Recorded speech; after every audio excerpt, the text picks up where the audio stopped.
ఇక బెంగాల్లోని చొరబాటుదారులకు ముఖ్యమంత్రి సుబేందు అధికారి చుక్కలు చూపిస్తున్నారు. చొరబాట్లపై సుబేందు అధికారి ప్రభుత్వం ఉక్కుపాదం మోపుతోంది. కాగా సర్కార్ చర్యలు సత్ఫలితాలు ఇస్తున్నాయి. చొరబాటుదారులు మెల్లమెల్లగా బంగ్లాదేశ్ వైపు అడుగులు వేయడం ప్రారంభించారు. కాగా హకీంపూర్ సరిహద్దు ప్రాంతంలో తాజాగా పెద్ద సంఖ్యలో చొరబాటుదారులు గుమికూడడం కనిపించింది. కాగా చొరబాటుదారులు తమంట తాము ఇక బెంగాల్ విడిచిపెట్టి వెళ్లిపోవాలంటూ కూడా చొరబాటుదారులను తాజాగా ఆయన హెచ్చరించారు.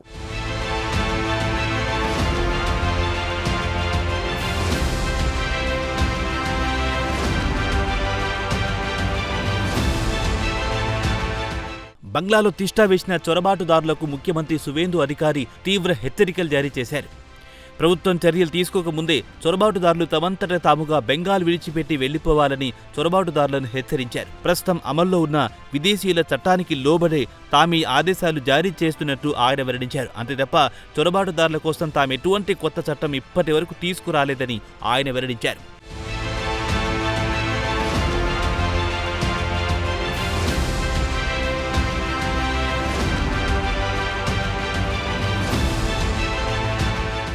కాగా తాజాగా చొరబాటుదారులకు సంబంధించి ముఖ్యమంత్రి సువేందు అధికారి కీలక వ్యాఖ్యలు చేశారు. పశ్చిమ బెంగాల్ నుంచి తమ పౌరులు తిరిగి వస్తే వారిని తీసుకోవడానికి సిద్ధంగా ఉన్నట్లు ఇప్పటికే బంగ్లాదేశ్ ప్రకటించిందని సువేందు అధికారి పేర్కొన్నారు. ఈ నేపథ్యంలో చొరబాటుదారులు ఎటువంటి మొహమాటం లేకుండా తట్టాబుట్టా సర్దుకొని స్వదేశమైన బంగ్లాదేశ్కు తిరిగి వెళ్లిపోవాలని ఆయన వ్యాఖ్యానించారు.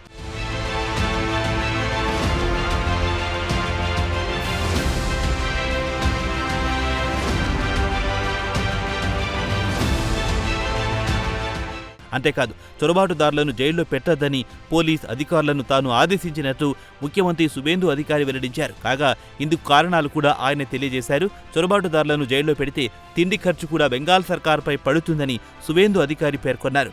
3 పూటల పుష్టుగా భోజనం పెట్టడానికి సదరు చొరబాటుదారులు ఏవైనా బెంగాలీల అల్లుళ్ళా అని ఆయన కామెంట్ చేశారు.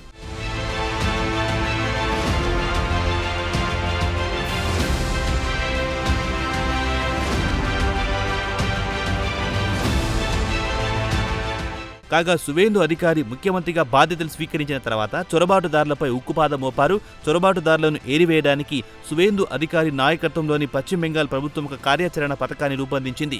Detect, delete and deport. ఇది సదరు కార్యాచరణ పథకానికి సువేందు అధికారి సర్కార్ పెట్టిన పేరు. అంటే ముందుగా చొరబాటుదారులు ఎక్కడెక్కడున్నారో ప్రభుత్వ అధికారులు గుర్తిస్తారు. ఆ తర్వాత సదరు చొరబాటుదారుల పత్రాలను తనిఖీ చేస్తారు. అసలు సిసలైన బెంగాలీలా లేక సరిహద్దులు దాటి రాష్ట్రంలోకి ప్రవేశించిన బంగ్లాదేశీయులా అనే విషయమై ఒక నిర్ధారణకు వస్తారు. చొరబాటుదారులనే సంగతి తేలితే ఇక వారిని తిరిగి బంగ్లాదేశ్కు పంపించడానికి తీసుకునే చర్యలకు సంబంధించి ఏర్పాట్లు చేస్తారు.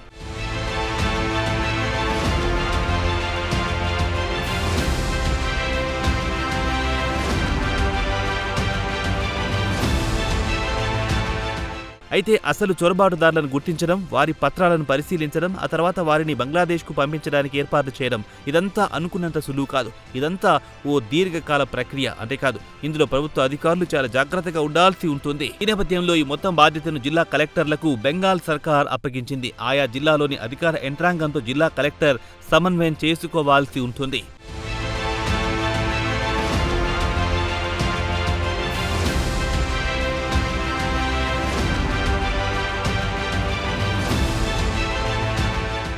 అంతేకాదు చొరబాటుదారులకు సంబంధించి సువేందు అధికారి ఇటీవల కీలక నిర్ణయం తీసుకుంది.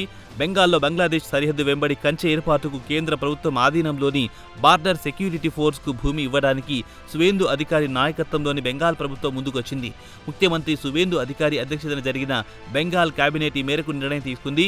కాగా ఈ అంశంపై ముఖ్యమంత్రి మాట్లాడుతూ కంచె నిర్మాణానికి బార్డర్ సెక్యూరిటీ ఫోర్స్కు అవసరమైన భూమిని బదిలీ చేశామన్నారు. మరో 45 రోజుల్లో ఈ ప్రక్రియ పూర్తవుతుందని ముఖ్యమంత్రి సువేందు అధికారి వెల్లడించారు.